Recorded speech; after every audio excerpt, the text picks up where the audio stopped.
Securing your financial future is important now more than ever, and investing your money is a good first step towards achieving this goal. But let's admit it, when we hear the word invest, well, it can be quite intimidating for some and sometimes confusing. But mobile wallet leader GCash is breaking down all these barriers through GInvest. It's the investment marketplace feature of the GCash app and first ever digital investment platform in the country. Now, I recently talked to Rex Mendoza. He's the president and CEO of Ramper Financials, one of the largest distributors of investment funds in the Philippines, and also a director at Globe Telecom. Now, he told me why people should not be afraid to invest and how GInvest can make the process a whole lot easier.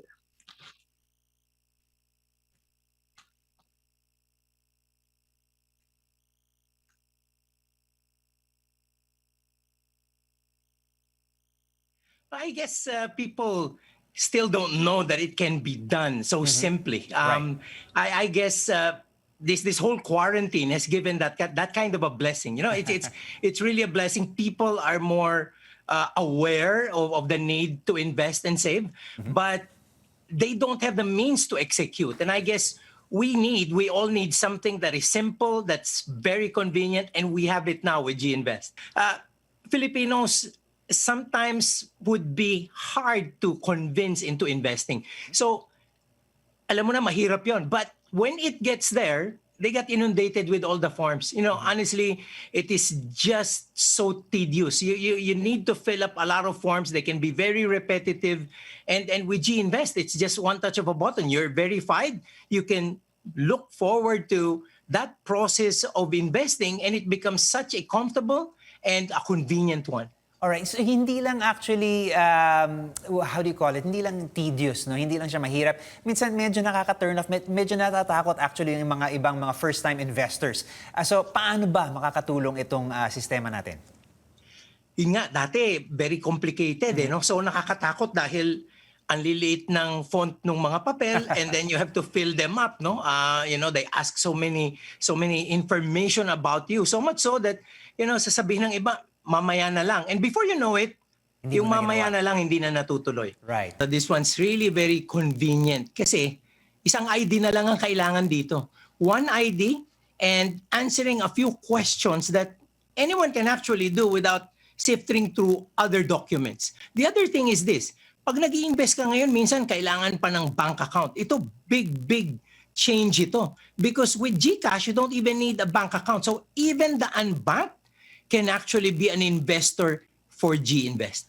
With GInvest, you can be verified, and once you're verified, you can invest in any of the funds. So hindi kagaya dati, for every fund, you have to go through that process. Ngayon, isang proseso na lang yung verification, you can immediately go to an investment suite that gives you quite a whole range of investing. At pinag-uusapan natin dito, Paolo, it's not just the type of investments, you know, the range of risk from a bond fund to a global fund.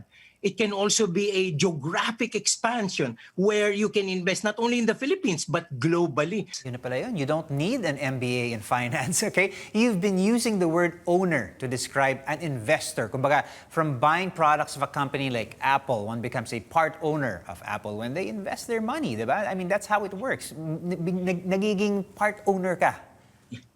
Yan ang bigat niyan, ano? It's really the empowering part to this. You see, a lot of Filipinos tayo, consumer tayo eh. You know, we buy a lot of things. We're in Shopee, we're in Amazon, and then, you know, we buy gadgets like Apple, Samsung.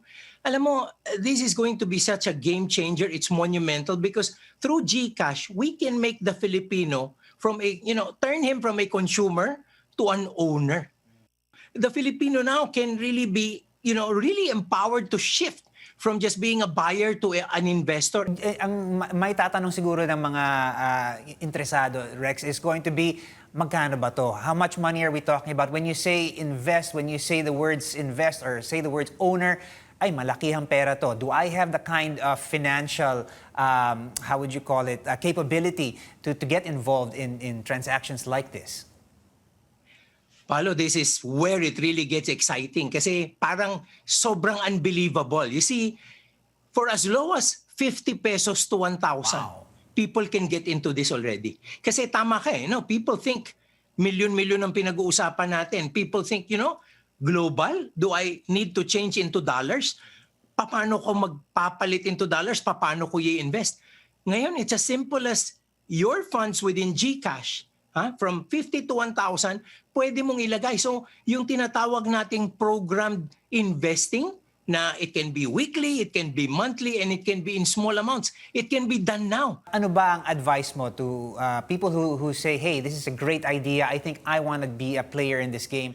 Well, the real recourse is to really be in action. No? Sabi nga natin, because of this pandemic, marami nang naging aware. Financial literacy, personal finance has been quite mainstream now, which I'm very, very happy about. Pero, people have to move into action. And to do that, you have to be able to start investing. And when you say investing, syempre, takot yung iba because of the risk.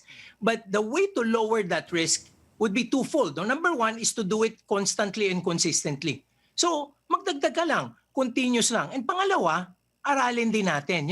Because of GInvest now, you can really look at what's available out there and you can compare it, by yourself. You can check out what's the options for you. And then you can continuously do this on a regular basis. As I've said, simpleng-simple na, ang baba na eh. I love it. It's time to move forward from just being a consumer to being a player, to being an investor, and to being a owner. Well, there you have it. Thank you so much, Rex Mendoza, for joining us this morning right here on New Day.